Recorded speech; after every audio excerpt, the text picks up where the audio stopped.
ये है असम के मुख्यमंत्री हिमंत बिस्वा शर्मा। और हिमंत बिस्वा शर्मा ने सेंट्रल गवर्नमेंट से एक अपील की है, और अपील ये की है कि आप संविधान से सेकुलरिज्म शब्द यानी कि धर्मनिरपेक्षता शब्द को हटा दो।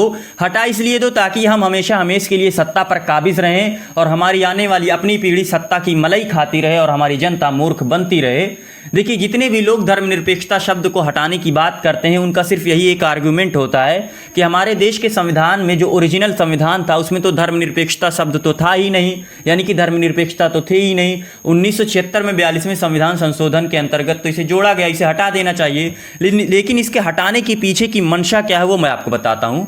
आज से 2 दिन पहले मैंने द हिंदू न्यूज़पेपर में एक आर्टिकल पढ़ा था। वो आर्टिकल मैं पढ़ के आपको सुनाता हूँ, उसके बाद आप फैसला कीजिएगा कि हमारे देश के अंदर धर्मनिरपेक्षता होनी चाहिए या नहीं होनी चाहिए। देखिए, आर्टिकल ये बताता है कि जो धर्मनिरपेक्षता होती है वो वास्तव में धर्मों की रक्षा के लिए होती है। अगर धर्मनिरपेक्षता शब्द किसी भी देश के संविधान से हटा दिया जाए तो वहाँ की जो सरकारें होती हैं वो धर्म पर कब्जा कर लेती हैं, उसके बाद वो जो चाहें सो करें, आप उनसे सवाल नहीं पूछ सकते।